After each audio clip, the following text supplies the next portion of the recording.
এবার ঈদুল আজহায় ঢাকা দক্ষিণ সিটি ৮ ঘন্টা এবং উত্তর সিটি ১২ ঘন্টার মধ্যে প্রথম দিনের কোরবানির বর্জ্য অপসারণ করবে। ৩ দিনে ৬৫,০০০ টন বর্জ্য অপসারণের লক্ষ্য দুই সিটির। পরিচ্ছন্নতার এই কর্মযজ্ঞে অংশ নেবে ২৯,০০০ কর্মী। সুষ্ঠু বর্জ্য ব্যবস্থাপনার জন্য সব কর্মকর্তা কর্মচারীর ছুটি বাতিল করা হয়েছে। ঢাকার দুই সিটিতে এবার ৭.৫ লাখ পশু কোরবানি হতে পারে। দ্রুত সব বর্জ্য সরিয়ে নগর পরিষ্কার রাখা বড় চ্যালেঞ্জ দুই সিটি কর্তৃপক্ষের।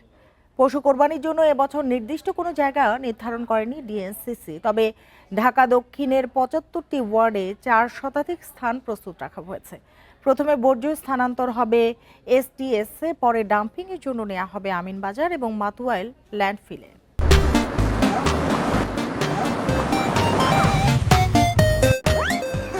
এ নিয়ে আরও জানাতে যোগ দিচ্ছেন সহকর্মীরা। শুরুতেই চলে আছি ঢাকার কলাবাগানে, সেখান থেকে যোগ দিয়েছেন সহকর্মী আদিলুর রহমান।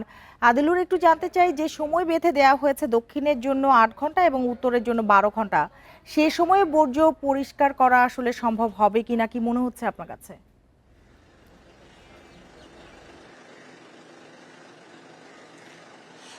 দেখুন, ১:৩০টার পর থেকে মূলত আনুষ্ঠানিকভাবে বর্জ্য ব্যবস্থাপনার যে কার্যক্রমটি, সেই কার্যক্রমটি আসলে শুরু হবার কথা ছিল, কিন্তু আমরা দেখতে পাচ্ছি যে এরই মধ্যে ১:৩০টার আগে থেকেই মূলত আসলে বর্জ্য ব্যবস্থাপনার যে কাজটি, সেই কাজটি শুরু হয়ে গেছে।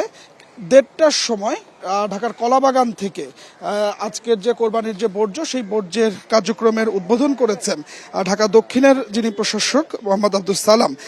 এরপরে তিনি বিভিন্ন এলাকাগুলো আসলে পরিদর্শন করছেন, যেসব জায়গায় কোরবানির বর্জ্যগুলো আছে সেই বর্জ্যগুলো যাতে দ্রুত অপসারণ করে নিয়ে যাওয়া হয়, সে কারণে তিনি বিভিন্ন এলাকা পরিদর্শন করছেন এবং সেখানে পরিচ্ছন্নতা কর্মীদের কাজ সরজমিনে পরিদর্শন করা হচ্ছে। দেখুন, যে ৮ ঘন্টা সময় বেঁধে দেওয়া হয়েছে তার মধ্যে আসলে সম্ভব, কারণ যে পরিমাণ পরিচ্ছন্নতা কর্মী এবছর নিয়োজিত করা হয়েছে এবং প্রত্যেকটি ওয়ার্ড যদি একযোগে আসলে কাজ শুরু করে, সেক্ষেত্রে ৮ ঘন্টার মধ্যেই এই কার্যক্রমটি শুরু করা সম্ভব বলে মনে হচ্ছে। তার কারণ হচ্ছে যে দুটোর পর থেকে মূলত অন্যান্য বছর বর্জ্যের কার্যক্রম শুরু হয়, তবে এবছর কিন্তু আসলে অনেক আগে থেকেই এই বর্জ্যের যে অপসারণের কার্যক্রম সেটি শুরু হয়েছে। আর বিশেষ করে পরিচ্ছন্নতা কর্মীরা সকাল থেকে আমরা দেখেছি মাঠে আছে, যেখানেই কোরবানি হচ্ছে তারপর থেকেই কিন্তু আসলে বর্জ্যটা ওয়ার্ড লেভেলের যেসব অলিগলি আছে সেখান থেকে সরিয়ে নেওয়া হচ্ছে। আমরা এই মুহূর্তে আসলে ঢাকা দক্ষিণ সিটির যিনি প্রশাসক আছেন মোহাম্মদ আব্দুল সালাম, তার সঙ্গে একটু কথা বলতে চাই। আপনার সঙ্গে একটু আসলে জানতে চাই যে বর্জ্য ব্যবস্থাপনার যে সময়টি আপনি বেঁধে দিয়েছেন, সেই সময়ের মধ্যে আসলে সম্ভব কিনা। আমরা চেষ্টা করছি। আপনারা দেখেন, যেটা আমরা বলেছিলাম যে জনগণকে আরো একটু সচেতন হওয়ার জন্য, এবং ব্যাগের মধ্যে এই যে দেখেন আপনার এই জিনিসটা দেখান আপনার, এই যে গোবর, এগুলো যেভাবে তারা নারী ভুঁড়ি কেটে রাস্তার মধ্যে যেখানে সেখানে ফেলে যায়, এগুলো তো আমাদের কর্মীরা এগুলো ক্লিন করতে তো অনেক কষ্ট হয়। তারও ভালো যে এই যে শুকনা জায়গায়, যদি আজকে অনেক জায়গায় এই সমস্ত দেখবেন যে ড্রেনের মধ্যে তারা বর্জ্যগুলো ফেলে দিছে, বৃষ্টি হলে তো এগুলো আরো ভয়াবহ অবস্থার সৃষ্টি হবে। তবে আমি ধন্যবাদ জানাই নগরবাসীকে যে অন্তত 10 to 15% জনগণ এবার অনেকটা সচেতন হয়েছে। তারা চটের ব্যাগের মধ্যে তারা আবর্জনাগুলো ফেলেছে। তা আমি আশা করব যে ভবিষ্যতে তো 100% যাতে তারা এটা সচেতন। যে জায়গাগুলো নির্ধারণ করে দিয়েছিলেন কোরবানির জন্য, আপনারাই শুধুমাত্র ঢাকা দক্ষিণ সিটি এবার জায়গাগুলো নির্ধারণ করে দিয়েছে, সেই জায়গাগুলোর আসলে কি অবস্থা, তারা কি সচেতন হয়েছে?